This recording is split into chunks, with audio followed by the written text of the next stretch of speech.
Welcome to big TV digital live breaking news చూస్తున్నాం. అయితే గత కొన్ని రోజులుగా కూడా అల్లు అర్జున్ వివాదం కొనసాగుతున్న నేపథ్యంలో AP deputy CM Pawan Kalyan ప్రశంసల వర్షం కురిపించారు తెలంగాణ సీఎం రేవంత్ రెడ్డి పనితీరుపై. అయితే ఆయన సినీ పరిశ్రమకు అన్ని రకాలుగా కూడా సహకారం అందిస్తున్నారు రేవంత్ రెడ్డి అని చెప్పి కొనియాడారు. అలానే తెలంగాణలో బెనిఫిట్ షోలకు కూడా అనేక అవకాశాలు ఇచ్చారు రేవంత్ అని జగన్లా వ్యవహరించలేదు అని కూడా పవన్ కళ్యాణ్ చెప్పుకొచ్చారు. దీంతో పాటు చట్టం అనేది అందరికీ సమానమే అని కూడా రేవంత్ రెడ్డి నిరూపించారు. ఎందుకంటే రేవంత్ రెడ్డి కాబట్టే హీరోను కూడా అరెస్టు చేయగలిగారు అని చెప్పి ఆయన కొనియాడారు. అయితే ఎంతో ప్రశంసల వర్షం కురిపించారు deputy CM Pawan Kalyan Telangana CM Revanth రెడ్డిపై. అయితే ఇదే అంశంపై మరింత సమాచారం మా ప్రతినిధి అసోసియేట్ ఎడిటర్ గణేష్ అందిస్తారు.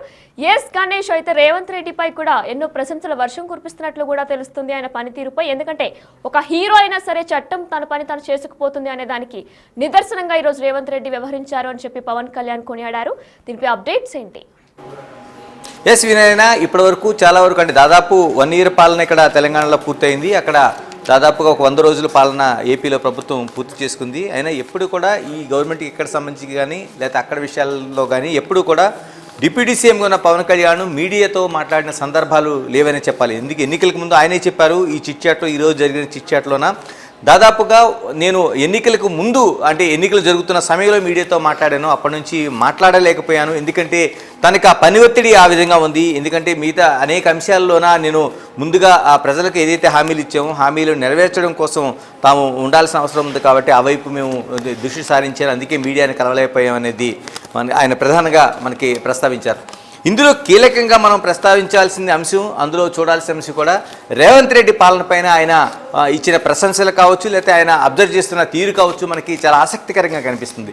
ఎందుకంటే దాదాపు 1 ఇయర్ పూర్తి చేసుకున్న తెలంగాణ ప్రభుత్వంలో రేవంత్ రెడ్డి సీఎంగా చేసిన అనేక పనులను పవన్ కళ్యాణ్ చాలా క్లియర్గా అబ్జర్వ్ చేస్తున్నారు. ఎందుకంటే ఆ రాష్ట్రంలో డిప్యూటీ సీఎంగా ఉండి కూడా ఈ రాష్ట్రంలో ఏం జరుగుతుంది, ఎలాంటి పాలన సాగుతుంది, ఈ 1 ఇయర్లోనే ఎలాంటి పథకాలు తీసుకొచ్చారు, వాటి ఇంప్లిమెంటేషన్ ఏంటి, ఆ తర్వాత కొత్తగా ఇస్తున్న హామీలు ఏంటి, ఎన్నికలు ఇచ్చిన హామీల అమలు తీరు కావచ్చు, లేకపోతే మిగతా రైతాంగ సమస్యలు కావచ్చు, మహిళలకు సంబంధించిన సమస్యలు కావచ్చు, రైతులకు ఇచ్చిన ఏదైతే ఫ్రీ బస్సు ఏదైతే ఉందో ఇలాంటివి కావచ్చు, తర్వాత రైతు భరోసా కావచ్చు, ఇలాంటి అనేక అంశాలపైన ఏదైతే ఆ రేవంత్ సర్కార్ తీసుకుంటున్న నిర్ణయాలని చాలా వరకు క్షుణ్ణంగా రేవంత్ రెడ్డి పాలన పైన పవన్ కళ్యాణ్ అబ్జర్వ్ చేస్తున్నారనే విషయాన్ని ఈరోజు చిట్ చాట్లో మనకు కనిపించింది. దానికి తోడు అసెంబ్లీలో జరుగుతున్న ఏదైతే పనితీరు ఉందో, అసెంబ్లీలో చేస్తున్న ఏదైతే ఒక వాళ్ళ విధి విధానాలు కావచ్చు, చర్చలు కావచ్చు, వీటిని కూడా క్షుణ్ణంగా పరిశీలిస్తున్నట్టుగా కనిపిస్తుంది. మరోవైపు టోటల్గా మొన్న జరిగిన సంజయ్ థియేటర్ ఘటన, తర్వాత పుష్ప 2 రిలీజ్ సంజయ్ థియేటర్లో జరిగిన ఘటన, ఆ తర్వాత అల్లు అర్జున్ అరెస్టు,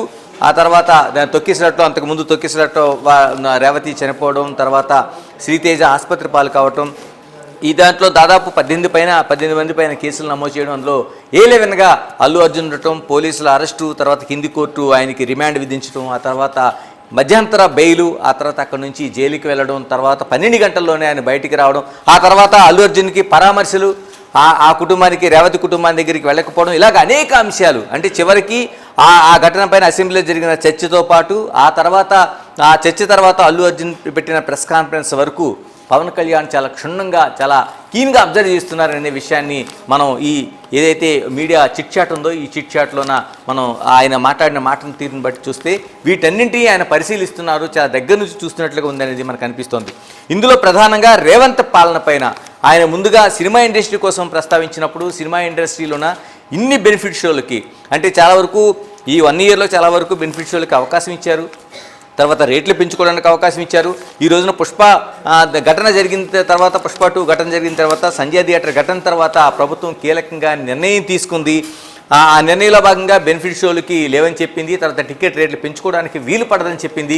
ఆ తర్వాత అత్యంత కీలకంగా ఏ హీరో అయినా సినిమా రిలీజ్ అయ్యేటప్పుడు ఆ థియేటర్లకు వెళ్ళడానికి ఖచ్చితంగా పర్మిషన్ తీసుకోవాల్సిందనేది తెలంగాణ ప్రభుత్వం ఒక కీలకమైన నిర్ణయాన్ని, ఒక ఆదేశాలని జారీ చేసింది. అంటే వీటన్నిటిని చూసిన తర్వాత పవన్ కళ్యాణ్ వ్యాఖ్యలో మనకు కనిపిస్తున్నది అంతకుముందు అంటే బెనిఫిట్ షోలకి ఇచ్చిన సమయం కావచ్చు, లేకపోతే టికెట్లు పెంచుకోవడానికి ఇచ్చిన రేట్ల విషయంలో కావచ్చు, ఇవన్నీ లేకపోతే ఇన్ని కలెక్షన్స్ ఎందుకు వస్తాయి? ఇంతకాలం చాలామంది హీరోలు వాళ్ళ థియేటర్లకు వెళ్ళారు, ప్రదర్శనలు చూశారు.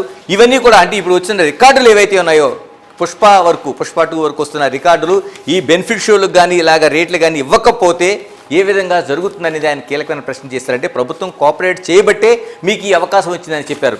మరోవైపు ఇలా అంశాన్ని రేవంత్ రెడ్డిని మాట్లాడుతూనే మరోవైపు గతంలో ఉన్న ప్రభుత్వాన్ని జగన్ ప్రభుత్వాన్ని అంటే వైసీపీ పేరు ప్రస్తావించిన ఆయన ప్రభుత్వాన్ని మాట్లాడిన తీరులో వైసీపీ లాగా రేవంత్ రెడ్డి ప్రవర్తించలేదని ఒక కంపారిజన్ అని తీసుకొచ్చారు. అంటే ఆ రెండింటి మధ్య ఆయన ఒక బేరీజ్ అంటే వ్యత్యాసాన్ని చూపించే ప్రయత్నం మీడియా ముందు చేశారు. గతంలో బెనిఫిషియర్లకి ఎలాంటి పర్మిషన్లు ఇవ్వలేదు, తర్వాత రేట్లు పెంచుకోవడానికి పర్మిషన్లు ఇవ్వలేదు. తర్వాత మనం చూసాం చిరంజీవితో పాటు ఒక ప్రత్యేక విమానాన్ని టాప్ హీరోలందరూ తీసుకెళ్ళి ఆయనతో జగన్మోహన్ రెడ్డికి వాళ్ళు విన్నవించిన తర్వాత అక్కడ ఉండే ఆయన మాట్లాడిన తీరు కావచ్చు, అప్పుడు వీడియోలో రిలీజ్ అయిన పరిస్థితులు కావచ్చు, లేకపోతే గేటు దగ్గర నుంచి వాళ్ళకి ఆ రోజున సినిమా ఇండస్ట్రీ ఎంత అవమానకరంగా భావించింది. ఆ రోజు చిరంజీవితో పాటు అందరూ ఆ జగన్మోహన్ రెడ్డి ఇంటి దగ్గర గేటు దగ్గర నుంచి నడిచి లోపలికి వెళ్ళిన తీరు కావచ్చు, ఇవన్నీ కూడా సినిమా పరిశ్రమకు అవమానంగా ఆ రోజున భావించారు. అనేక చర్చలు జరిగినాయి. ఇలాంటి పరిస్థితులు కూడా రేవంత్ రెడ్డి తీసుకురాలేదనే ఒక అంశాన్ని ఆయన ప్రస్తావించారు. ఎందుకంటే నిన్నగాక మొన్న జరిగిన దిల్ రాజు సమక్షంలో జరిగిన ఎఫ్డీసీ సమావేశంలో ఏదో ఫిల్మ్ డెవలప్మెంట్ కార్పొరేషన్ ఒక చైర్మన్గా ఆయన చేసిన సమావేశంలోన అందరు హీరోల్ని మిగతా దర్శకులు వీళ్ళందరినీ తీసుకెళ్లారు. అక్కడ రేవంత్ రెడ్డితో మాట్లాడిన తీరు, అక్కడ వాళ్ళకి ఇచ్చిన ఆతిథ్యం కావచ్చు, ఇవన్నీ చూసిన తర్వాత కంపారిటివ్ అంటే ఏదైతే అంతకుముందు జరిగిన పవన్ కళ్యాణ్ ఇవన్నీ అబ్జర్వ్ చేసిన తర్వాత వైసీపీలోన జగన్మోహన్ రెడ్డి చేసిన సినిమా ఇండస్ట్రీకి చేసిన తీరు కావచ్చు, ఈరోజు రేవంత్ రెడ్డి అనుసరిస్తున్న విధానాలు కావచ్చు, వీటన్నిటిని ఆ రెండింటిని పోలిక చేస్తూ ఆయన మాట్లాడారు. ఎందుకంటే ఇందుకే తాను ప్రశంసించాల్సిన అవసరం వచ్చింది కూడా ఆయన మీడియా ముందు ప్రస్తావించారు. దీంతోపాటు ఇప్పుడు జరిగిన ఘటన తర్వాత అంటే అల్లు అర్జున్కి సంబంధించిన పుష్ప 2 రిలీజ్ తర్వాత జరిగిన ఘటన, సంజయ్ థియేటర్లో జరిగిన ఘటన, ఆ తర్వాత రేవతి మరణం, ఆ తర్వాత ఇప్పటివరకు శ్రీతేజ ఆసుపత్రిలో చికిత్స పొందుతున్న తీరు, ఒక భాస్కర్ కుటుంబం అనేది ఒక వ్యక్తిని కీలకమైన వ్యక్తిని కోల్పోయి మరోవైపు తన కొడుకు మృత్యుతో పోరాడుతున్న స్థితి, ఇవన్నీ చూసిన తర్వాత ఆయన ఆ రోజు పోలీసులు నమోదు చేసిన తీరుని అంటే అరెస్ట్ చేసిన తీరుని రేవంత్ రెడ్డి కాబట్టి ఆ హీరోని అరెస్ట్ చేయగలిగారని కామెంట్ చేశారు. ఎందుకంటే తప్పు జరిగిన తర్వాత చట్టం ముందు అందరూ సమానమే, అలా తప్పు చేసినప్పుడు ఖచ్చితంగా దానికి చర్య తీసుకోవాల్సింది. నేనైతే అంటే నా దగ్గర కానీ ఇలాంటి ఘటన ఏదైనా జరిగి ఉంటే నేను ఖచ్చితంగా దాన్ని చట్టాన్ని వ్యతిరేకించనని ఒక అంశాన్ని కూడా ఆయన కీలకంగా ప్రస్తావించారు. మరోవైపు సినిమా థియేటర్ల దగ్గరికి వెళ్ళి షో చేయడాన్ని అంటే ఏదైతే సినిమా థియేటర్ల దగ్గరికి వెళ్ళి షో చేయడం కావచ్చు, లేకపోతే మిగతా అంశాలు కావచ్చు, వీటిని నేనైతే ఎప్పుడూ చేయలేదు, ఇలా చేయడం అనేది ఆయన తప్పుపడుతూనే మాట్లాడారు. ఎందుకంటే థియేటర్ల దగ్గరికి హీరోలు వెళ్లాల్సిన అవసరం ఏముంది అనేది ఆయన, ఎందుకంటే ఆ తొలి రోజు రిలీజ్ అవుతున్న సమయంలో ఎందుకు వెళ్లాల్సిన అవసరం ఉంది జరిగిన తర్వాత అనేది ఒక ప్రస్తావన అయితే, జరిగిన తర్వాత అంటే సంజయ్ థియేటర్లో జరిగిన ఒక ప్రమాదం కావచ్చు, లేకపోతే అల్లు అర్జున్ దానికి కారణం కావచ్చు, కానీ ఇలాంటి అంశాలన్నింటినీ చూసిన తర్వాత ఆ ఘటన జరిగిన తర్వాత ఖచ్చితంగా ఆయన ఆ 3వ రోజునైనా వెళ్ళి పరామర్శించాల్సింది, ఆ కుటుంబాన్ని ఆదుకోవడానికి ఒక భరోసా ఇవ్వాల్సిందనేది ఏదైతే ఇప్పుడు డిప్యూటీ సీఎం పవన్ కళ్యాణ్ ఒక కీలకమైన వ్యాఖ్యలను అయితే చేస్తూ వచ్చారు. అంటే ఆ రోజు బెనిఫిట్ షోలకి ఈ రోజు ఎందుకు కాలేదనే దానికోసం బెనిఫిట్ షోలు అనేవి పూర్తిగా ఎందుకు జరగట్లేదంటే ఆ రోజు సంజయ్ థియేటర్ ఘటన జరిగింది కాబట్టి బెనిఫిట్ షోలకు అనుమతి లేదు, ఆ ఘటన తర్వాత హీరోలు వెళ్ళడానికి అనుమతి లేదు, రేట్లు పెంచుకోవడానికి ఏదైతే బెనిఫిట్ షో అనేది ఎవరికి బెనిఫిట్ చేస్తుంది అనేది ఒక కీలకమైన అంశం ఉంది. అందుకనే ఆ బెనిఫిట్ అనేది ఒక సోషల్ యాక్టివిటీ కోసమో లేకపోతే సాధారణ ప్రజలకు ఉపయోగపడేలాగా ఆ బెనిఫిట్ షోల సొమ్ములు ఉపయోగపడాలనేది కీలకంగా ఆయన ప్రస్తావించారు. వీటన్నిటిని చూసుకున్న తర్వాత టోటల్గా అంటే ఎక్కడైతే సంజయ్ థియేటర్ ఘటన కావచ్చు, లేకపోతే అంతకుముందు జరిగిన వైసీపీ పాలన కావచ్చు, వీటిని కంపేర్ చేస్తూ టోటల్గా రేవంత్ రెడ్డి పాలన చాలా బాగుంది అనేది ఒక ప్రశంస అయితే తీసుకొచ్చారు. దీంతోపాటు ఇండస్ట్రీకి సంబంధించిన అనేక సమస్యలను ఆయన దగ్గర నుండి చూస్తున్నారు, ఒక కోఆపరేట్ చేస్తున్నారు. ఎందుకంటే ఈ సంవత్సర కాలంలో జరుగుతున్న అనేక అంశాల్లోన రేవంత్ సర్కార్ అనేది సినిమా ఇండస్ట్రీకి చాలా ప్రముఖంగా సహకరిస్తుంది కాబట్టి ఈ విధంగా జరుగుతుందనేది ఒక కీలకమైన అంశాన్ని ప్రస్తావించారు. టోటల్గా ఆయన దాదాపు 7 అంశాలను ప్రస్తావించారు. ఒకటి, తాను ఎందుకు మీడియా ముందుకు ఈ చిట్చాటు ఎందుకు ఇంతకాలం చేయలేకపోయినది ఒకటైతే, ఏపీలో జరుగుతున్న పరిస్థితుల్లోన అటు పౌర సరఫరాల శాఖ ద్వారా జరుగుతున్న బియ్యం సరఫరా కావచ్చు, లేకపోతే మిగతా అంశాలు కావచ్చు, తర్వాత సినిమా ఇండస్ట్రీ కావచ్చు, చివరిగా అంటే రేవంత్ పరిపాలనకు సంబంధించిన ఒక కీలకమైన అంశాన్ని ప్రస్తావించడంతో పాటు అల్లు అర్జున్ పైన తొలిసారిగా ఆయన కామెంట్ చేశారు. ఎందుకంటే ఇప్పటివరకు దాదాపుగా ఈ ఘటన జరిగిన తర్వాత మెగాస్టార్ కాంపౌండ్ నుంచి ఒక రేఖ అనేది ఉందనేది గత కాలం నుంచి కూడా మనకు చర్చ జరుగుతుంది. రేవంత్ ఈ అంశాలని చూస్తున్న తరుణంలో ఈ ఘటన జరిగిన తర్వాత అంటే రేవంత్ అనుసరించిన తీరు చట్టం తను చేసుకుపోతుంది అనేది ఒక అంశాన్ని అయితే కీలకంగా పవన్ కళ్యాణ్ ప్రస్తావించారు. అంటే తొలిసారిగా ఈ ఘటనకు సంబంధించి అంటే పుష్ప 2 సంబంధించి అల్లు అర్జున్ కోసం తొలిసారిగా కామెంట్ చేశారు. మెగాస్టార్ చిరంజీవి, తర్వాత నాగబాబు, ఇలాగ అనేక మంది వాళ్ళు అక్కడికి వెళ్ళిన తర్వాత కూడా పవన్ కళ్యాణ్ మాత్రం వెళ్ళలేదు. ఏదైతే అల్లు అర్జున్ వెళ్ళడానికి ప్రయత్నం చేస్తున్నారు, కానీ పవన్ కళ్యాణ్ కూడా దానికి అనుమతించట్లేదని అనేక వార్తలు వచ్చాయి. ఇన్ని రోజులు జరుగుతున్నా సరే తొలిసారిగా ఆయన ఈ కామెంట్ చేశారు. పుష్ప రిలీజ్ పైన, తర్వాత అల్లు అర్జున్ పైన కామెంట్ చేశారు. ఒక హీరో ఎలా ఉండాల్సిన అవసరం ఉంది, ఆ బెనిఫిషియల్ పరిస్థితి ఏంటి, ఇలాగ అనేక అంశాలను చర్చించడంతో పాటు రేవంత్ రెడ్డి తీసుకుంటున్న సర్కారు ఏదైతే పనితీరు ఉందో టోటల్గా ఆయన అబ్జర్వ్ చేస్తున్నట్టుగా చెప్పారు. దానికి తోడు మరోవైపు సినిమాకి సంబంధించిన అంశాలను ప్రస్తావించడంతో పాటు ఈరోజు పుష్ప 2 సంజయ్ థియేటర్ ఘటనలపైన రేవంత్ తీసుకున్న ఏదైతే ఉన్నాయో ఆ ఘటనల్ని ఆయన ప్రశంసిస్తూ ఈ వ్యాఖ్యలు ఎత్తి చేశారు. ఏదేమైనా ఒక పక్కనుండే రాష్ట్రంలో జరుగుతున్న పరిపాలన, ఒక 1 year పూర్తయిన పరిపాలన, ఒక సీఎంగా ఉండే పరిపాలన పైన ఎంత కీన్గా ఆ డిప్యూటీ సీఎం అబ్జర్వ్ చేస్తున్నారన్నది మనకి ఈ విషయాల ద్వారా స్పష్టమవుతుంది. అయితే గణేష్, మరి గత 2 రోజుల క్రితం కూడా టాలీవుడ్ పెద్దలు కమాండ్ కంట్రోల్ సెంటర్లో రేవంత్ రెడ్డిని కలవడం జరిగింది. ఈ నేపథ్యంలో కూడా వారందరూ కూడా ఎంతో పాజిటివ్గా రేవంత్ రెడ్డి మమ్మల్ని దగ్గరకు తీసుకున్నారు, మాట్లాడారని కూడా చెప్పుకొచ్చారు. అంటే రేవంత్ రెడ్డికి ప్రత్యేకంగా ఎవరి మీద కూడా ఎటువంటి కోపం లేదు, జస్ట్ ఎక్కడైనా అన్యాయం జరిగితే మాత్రమే ఆయన దాని గురించి స్పందిస్తున్నారు. అయితే ఈ నేపథ్యంలో హైదరాబాద్ని ఇంటర్నేషనల్ హబ్గా కూడా చేస్తాము అని కూడా ఆయన చెప్పారు అని చెప్పేసి టాలీవుడ్ పెద్దలందరూ కూడా మీడియాతో చెప్పడం జరిగింది. అంటే జస్ట్ రేవంత్ రెడ్డి అన్యాయం జరిగిన చోట మాత్రమే ఆయన పాదం మోపుతున్నారు, న్యాయం పక్క ఉంటే ఆయన కూడా న్యాయంగానే వ్యవహరిస్తున్నారు. ఎస్, అంటే దీంట్లో మనకు జరిగిన ఏదైతే పుష్ప ఘటన తర్వాత రేవంత్ అసెంబ్లీ సాక్షిగానే చెప్పారు. ఎందుకంటే తాను చట్టం ఎలా ఉందో చట్టం ప్రకారం పని చేసుకోవడానికి చట్టం తన పని తాను చేసుకెళ్ళేలా మాత్రమే చేశాను. ఎందుకంటే అది ఒక మానవీయ కోణంలో చూడాల్సిన ఘటన. ఒక హీరో అనే ఆయన ఒక సినిమా థియేటర్కి వచ్చిన తర్వాత ఆయన ఆ రోజు రావాల్సిన అవసరం ఏముంది, వచ్చిన తర్వాత ఒక ప్రదర్శనగా రావాల్సిన అవసరం ఏమొచ్చిందనేది ఒక కీలకంగా ఆయన ప్రస్తావించారు. ఆ రోజు జరిగిన దాన్ని ఈ పోలీసులు వెళ్ళి చెప్పిన తర్వాత, అంటే ఆ థియేటర్ దగ్గర తొక్కిసలాట జరిగింది, సంజయ్ థియేటర్ దగ్గర తర్వాత ఒక ఆమె చనిపోయింది, తర్వాత ఇంకొక ఆయన ప్రాణాపాయ స్థితిలో ఉన్నాడని పోలీసులు సమాచారం ఇచ్చిన తర్వాత కూడా అల్లు అర్జున్ థియేటర్ నుంచి కదలకుండా సినిమా చివరి వరకు ఉండాల్సిన ప్రయత్నం, పోలీసులు చెప్పిన దాని సూచన పాటించకపోవడం అనే దాన్ని ఒక కీలకంగా ప్రభుత్వం తీసుకుంది.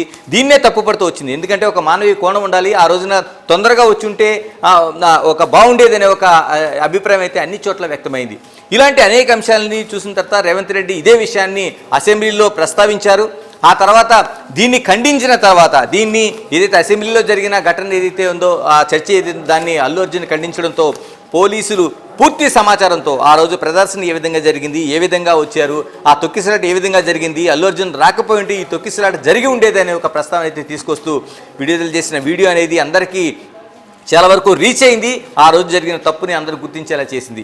అంటే రేవంత్ సర్కారు ఆ తర్వాత ఏదైతే దిల్ రాజు సమక్షంలో జరిగిన సమావేశంలో కూడా కేవలం ప్రభుత్వం తీసుకున్న అసెంబ్లీ సాక్షిగా తీసుకున్న నిర్ణయాలు ఏవైతే ఉన్నాయో ఆ నిర్ణయాలని ఎక్కడా కూడా ప్రస్తావించడానికి వీలేదన్నట్టుగా సమావేశం జరిగింది. Dil Raju film development corporation చైర్మన్గా ఆయన అనేక మంది దర్శకులు, నిర్మాతలు, హీరోలు అందరికీ గ్యాదర్ చేసి ముఖ్యమంత్రి దగ్గర రేవంత్ రెడ్డి దగ్గర సమావేశం ఏర్పాటు చేసిన తర్వాత ఆయన బెనిఫిషియల్కి సంబంధించిన నిర్ణయం కావచ్చు, లేకపోతే రేట్లకు సంబంధించిన నిర్ణయం కావచ్చు, లేకపోతే మిగిలిన అంశాలు ఏవైతే ఉన్నాయో అంటే ఆ హీరోలు థియేటర్లకు వెళ్ళడానికి సంబంధించిన అంశాలు కావచ్చు, ఎక్కడా ప్రస్తావన లేకుండా తెలుగు పరిశ్రమ అంటే తెలంగాణ బేస్డ్గా ఉన్న తెలుగు పరిశ్రమ అనేది ఖచ్చితంగా ఇంటర్నేషనల్ స్థాయికి వెళ్లాల్సిన అవసరం ఉంది, దానికి ఏం చేయాలనేది ఒక కీలకమైన ప్రస్తావన ఆయన చేశారు, వాళ్ళతో చర్చించారు. ఎందుకంటే ఇవి చిన్న చిన్న విషయాలుగా కేవలం వచ్చిన హీరోలు కావచ్చు, దర్శకులు కావచ్చు, మిగతా వాళ్ళు కొట్టుపడేశారు. ఎందుకంటే అల్లు అర్జున్ సంబంధించిన విషయం చాలా చిన్న విషయం అనేది దాన్ని మేము చేయట్లేదు, కేవలం తెలుగు పరిశ్రమ ఏ స్థాయిలో ఉండాలనే దానికోసమే మేము ఆలోచన చేస్తున్నాం. ఇది ఇంటర్నేషనల్ స్థాయికి వెళ్ళడానికి ఏ విధంగా ప్రయత్నం చేయాలి, ప్రభుత్వ సహకారాన్ని ఏ విధంగా తీసుకోవాలి, టెక్నాలజీలో కావచ్చు, మిగతా అంశాల్లో కావచ్చు, ఏ విధంగా ముందుకెళ్ళడానికి ప్రభుత్వానికి ఏ విధంగా సహకారం అందించాలని దానిపైన ఒక కీలకంగా అయితే ఆలోచనలు చేశామని చెప్పారు. అంటే దీన్ని బట్టి మనకు అర్థమవుతుంది చిన్న చిన్న విషయాలు అంటే చట్టం తన పని తాను చేసుకోవడానికి చిన్న చిన్న ఘటనలో పెద్ద ఘటనలో ఆ చట్టం తన పని తాను చేసుకుపోతుంది. కానీ మిగతా అంశం ఏదైతే మొత్తం ఇండస్ట్రీ ఉందో 24 క్రాఫ్ట్స్లో ఉన్నది కాబట్టి ఈ అంశాలన్నీ కూడా కీలకంగా ఉన్నాయి. కాబట్టి ఈ ఇండస్ట్రీ ముందుకెళ్లాల్సిన అవసరం ఏంటనేది కూడా అక్కడ ప్రధానంగా చర్చ జరిగింది. కాబట్టి దీనంతా చూసిన తర్వాత రేవంత్ చిన్న చిన్న విషయాలు కాకుండా అంటే పుష్ప లాంటి ఘటనలు అనుకోకుండా జరగచ్చు, లేకపోతే కొందరు తప్పుల వల్ల జరగచ్చు, కానీ ఇది కాకుండా ఇండస్ట్రీని ఏ విధంగా ముందుకు తీసుకెళ్ళాలి, దీన్ని ఇంటర్నేషనల్ స్థాయిలో ఏ విధంగా మనం వెళ్లాల్సిన అవసరం ఉందనేది ఒక కీలకమైన నిర్ణయాన్ని వాళ్ళందరికీ దిశానిర్దేశం చేసి దానికి అనుకూలంగా ఒక సబ్ కమిటీ కూడా ఏర్పాటు చేయడానికి కూడా కీలక నిర్ణయం తీసుకున్నారు. ఇవన్నీ చూసిన తర్వాత మనం పుష్ప ఘటన దానికి ముడిపెట్టి చాలామంది ఇక్కడ నుంచి తరలిపోతుంది, ఇండస్ట్రీ ఎక్కడికో వెళ్ళిపోతుందని చేసినా దాన్ని దాదాపు 99% మంది సినిమా పెద్దలు పూర్తిగా ఖండించారు. మద్రాసు నుంచి రావడానికి వచ్చిన తర్వాత ఇక్కడ నుంచి కదలడానికి కాదు, ఇక్కడ ఇండస్ట్రీ అంతా బాగుంది, ఇక్కడ పరిస్థితులన్నీ అనుకూలంగా ఉన్నాయి, చిన్న చిన్న ఏదో పుష్ప లాంటి ఘటనలు తీసుకొని వెళ్ళిపోతారనే పిచ్చి వాదనలకి ఎక్కడా కూడా సపోర్ట్ చేయమనేది సినిమా ఇండస్ట్రీలో దాదాపు 99% మంది చెప్పారంటేనే రేవంత్ ప్రభుత్వం పైన వాళ్ళు విశ్వాసాన్ని వ్యక్తం చేస్తున్నారు. ఇక్కడ ప్రభుత్వం చేస్తున్న కోఆపరేషన్ని వాళ్ళు అంగీకరిస్తున్నారు, దాన్ని అనుభవిస్తున్నారు. కాబట్టి దీన్ని పూర్తిగా మనం ఇండస్ట్రీకి ఈ చిన్న ఘటన పక్కన పెడితే మిగతాదంతా ఒక ముందుకు తీసుకెళ్ళడానికి మీరు అన్నట్టు ఇంటర్నేషనల్ స్థాయిలో ముందుకెళ్ళడానికి రేవంత్ ప్రభుత్వం అడుగులు వేస్తుందని చెప్పాలి. అయితే గణేష్, పవన్ కళ్యాణ్ కూడా చెప్పుకొచ్చారు, గోటితో పోయేదాన్ని గొడ్డల దాకా తీసుకొచ్చారు అని కూడా ఆయన చిట్చాట్లో చెప్పుకొచ్చారు. అయితే మరి ఈ నేపథ్యంలో తెలంగాణ ప్రభుత్వం కూడా దీని మీద స్పందించింది. అంటే శ్రీతేజ్ పరిస్థితి అలా ఉన్నా సరే, రేవతి మృతి చెందిన ఘటన తెలిసినా సరే 3 రోజుల వరకు కూడా ఎవరు పరామర్శించడానికి వెళ్ళలేదు అని చెప్పి తెలంగాణ ప్రభుత్వం కూడా ఇదే క్వశ్చన్ని రేస్ చేసింది. ఇప్పుడు AP deputy CM Pawan Kalyan కూడా అదే చెప్పుకొచ్చారు. అంటే ఇదే మెయిన్ రీజనా, దీనివల్లనే ఇంత గొడవలు జరిగాయా? ఎస్, అంటే దాదాపుగా ఆయన చేసిన కీలకమైన వ్యాఖ్య అంటే సంజయ్ థియేటర్ ఘటన కావచ్చు, లేకపోతే అక్కడ నుంచి సంజయ్ థియేటర్ తర్వాత ఆ రోజు అరెస్టులు కావచ్చు, బెయిల్ కావచ్చు, లేకపోతే పరామర్శలు కావచ్చు, ఇవన్నీ చూసిన తర్వాత మనం కీలకంగా గుర్తించాల్సిన విషయం పవన్ కళ్యాణ్ ఈరోజు చేసిన వ్యాఖ్యలు గోటితో పోయేదానికి గొడ్డల వరకు తీసుకెళ్లారని వ్యాఖ్యలు మాత్రం చాలా కీలకమైన వ్యాఖ్యలుగా మనం చూడాలి. ఎందుకంటే ఘటన అనేది ఎక్కడైనా జరుగుతుంది, అంటే అది ప్రమాదం వల్ల కావచ్చు, లేకపోతే మన ఒక తప్పిదం వల్ల కావచ్చు, ఏదైనా జరుగుతుంది. కానీ జరిగిన తర్వాత మనం కీలకంగా ఎలా వ్యవహరించామనేది ఒక కీలకమైన అంశంగా ఉండాలనేది పవన్ కళ్యాణ్ ఈ రోజున చెప్తున్న మాటలు. అంటే ఆ రోజు ఘటన జరిగిన తర్వాత పోలీసులు వచ్చి చెప్పిన తర్వాత ఒక రేవతి అనే ఒక మహిళ మృతి చెందింది, ఆమె కొడుకు శ్రీతేజ హాస్పిటల్కి తరలించారు, ఇంత గందరగోళం జరిగింది కాబట్టి మీరు వెళ్ళిపోవాలని చెప్పిన తర్వాత కూడా అక్కడ నుంచి అల్లు అర్జున్ కదలకపోవడం అనే దాన్ని చాలా వరకు తప్పుపట్టారు. అంటే ఆ రోజు ఇదే పెద్ద ఇష్యూగా మారింది. ఇప్పుడు పోలీసులు చూపించిన వీడియోలో కూడా ఇదంతా స్పష్టంగా ఉంది. రెండోది, పోలీసులు అనుమతి ఇవ్వని సమక్షంలో కూడా, అంటే పోలీసులు దీనికి అనుమతి లేదని చెప్పిన తర్వాత కూడా అంత ప్రదర్శనగా రావాల్సిన అవసరం ఏమి వచ్చింది? తను పైనకి ఆ రూప్ టాప్ ఎక్కి అందరినీ అభివాదం చేస్తూ ఏదైతే తనకు వచ్చిన అభిమానులందరినీ కూడా తను రిసీవ్ చేసుకోవాల్సిన అవసరం వచ్చింది. దీనివల్ల పెద్ద ఎత్తున తొక్కిసలాట జరిగింది. చుట్టుపక్కల ఉండే థియేటర్లు కావచ్చు, ప్రజలు కావచ్చు, సంజయ్ థియేటర్కి వెళ్ళి పెద్ద లక్షల సంఖ్యలో వేల సంఖ్యలో వెళ్ళి అక్కడ ఆ గందరగోళంగా తొక్కిసలాటకి కారణమయ్యారనేది ఆ రోజున తప్పుపట్టారు. దీని తర్వాత జరిగిన 18 మంది పైన కేసుల తర్వాత ఈ కేసులు నమోదుకు ముందే ఆ కుటుంబాన్ని ఎందుకు పరామర్శించలేదనేది కూడా అనేకమైన కీలకమైన చర్చలు జరిగాయి.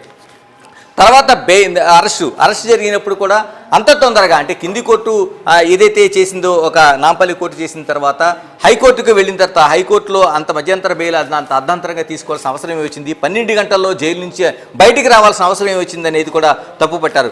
వీటన్నిటినీ అంటే తర్వాత అసెంబ్లీ జరిగిన చర్చ, ఆ చర్చ పైన కూడా ఏదైతే ఆయన కీలకంగా మొత్తం అల్లు అర్జున్ తన పైన వచ్చిన దాన్ని నేను ఇంటర్నేషనల్ స్థాయికి సినిమా తీసుకెళ్లాలనుకుంటే ఈ విధంగా నన్ను వ్యక్తిత్వ హననం చేయడం అనేది కరెక్ట్ కాదనేది అసెంబ్లీ సమావేశం తర్వాత మాట్లాడిన తీరు, ఇవన్నీ చూసిన తర్వాత చిన్న అంశాన్ని అంటే ఈ విధంగా 1, 2, 3 ఘటనలు మనం తీసుకుంటే ఒకదాని తర్వాత ఒకటి జరిగిన దాన్ని చిన్న గోటితో పోయేదాన్ని ఇంత గొడ్డల వరకు తీసుకొచ్చారనేది ఒక కీలకమైన వ్యాఖ్యని అయితే పవన్ కళ్యాణ్ చేశారు. అంటే ఇప్పటివరకు ఆయన మాట్లాడకపోయినా ఈ అంశం పైన, మరోవైపు ఏదైతే చిరంజీవి నాగబాబులాగా వెళ్ళి పరామర్శించకపోయినా, దీనిపైన ఎక్కడ వ్యాఖ్యలు చేయకపోయినా ఈ ఘటన పిన్ టు పిన్ అబ్జర్వ్ చేస్తున్నారనేది మాత్రం మనకి కీలకంగా కనిపిస్తుంది. ఇందులో చట్టం ముందు అందరూ సమానమే, అంటే ఈ అరెస్టును ఖచ్చితంగా సమర్థిస్తున్నట్టుగా కనిపిస్తుంది. నేనైతే ఇలాంటి అరెస్టులు కానీ ఇలాంటి కేసులు కానీ ఎక్కడా కూడా నేను వ్యతిరేకించను, అడ్డుకోను అనేది ఆయన చెప్పిన తీరు చూస్తుంటే ఈ రోజున దానిపైన అర్ధాంతరంగా తీసుకున్న మధ్యంతర బెయిల్ కావచ్చు, లేకపోతే దానిపైన హడావిడి కావచ్చు, ఆ తర్వాత సినిమా ఇండస్ట్రీ అంతా ఏదో అన్యాయం జరిగినట్టు ఏదైతే అల్లు అర్జున్ ఇంటికి వెళ్ళి పరామర్శలు కావచ్చు, ఇవన్నీ చూసిన తర్వాత అత్యంత కీలకంగా మనకి ఈ విషయంలో కామెంట్ చేసినట్టుగా కనిపిస్తుంది. ఏదేమైనా తొలిసారి చేసిన ఆయన కామెంట్స్ అంటే 5-6 విషయాల్లోనే కీలకంగా అల్లు అర్జున్ది, మరోవైపు రేవంత్ పైన ప్రశంసలు మనకు కనిపిస్తున్నాయి. Thank you Ganesh. Yes big TV digital live లో మీరు చూస్తున్నారు. తెలంగాణ సీఎం రేవంత్ రెడ్డిపై పవన్ ప్రశంసల వర్షం కురిపించారు. అయితే సినీ పరిశ్రమకు అన్ని రకాలుగా సహకారం అందిస్తున్నారు రేవంత్ రెడ్డి. అలానే తెలంగాణలో బెనిఫిట్ షోలకు కూడా ఆయన అనేక అవకాశాలు ఇచ్చారు అని చెప్పి పవన్ కళ్యాణ్ చెప్పుకొచ్చారు. అయితే రేవంత్ రెడ్డి జగన్ లా వ్యవహరించలేదు అని చెప్పి పవన్ చెప్పారు. చట్టం అనేది అందరికీ సమానమే అని రేవంత్ నిరూపించారు. అందుకే రేవంత్ రెడ్డి హీరోని కూడా అరెస్టు చేయగలిగారు అని చెప్పి deputy CM Andhra Pradesh deputy CM Pawan Kalyan చెప్పుకొచ్చారు. అయితే రేవంత్ రెడ్డిని అనేక ఏళ్లుగా మేము చూస్తూనే ఉన్నాం. ఒకవేళ అన్యాయం నా వల్ల జరిగినా, నాపై కేసు నమోదైనా కూడా నేను అడ్డుపడను అని కూడా పవన్ కళ్యాణ్ చెప్పుకొచ్చారు. అయితే ఆంధ్రప్రదేశ్ డిప్యూటీ సీఎం పవన్ కళ్యాణ్ అల్లు అర్జున్ వివాదంలో ఇప్పటి వరకు కూడా ఆయన ఎక్కడా కూడా నోరు విప్పలేదు. ఈ నేపథ్యంలో మీడియా చిట్ చాట్ల సందర్భంగా కూడా ఆయన తెలంగాణ సీఎం రేవంత్ రెడ్డి పనితీరుపై కూడా ప్రశంసల వర్షం కురిపించారు.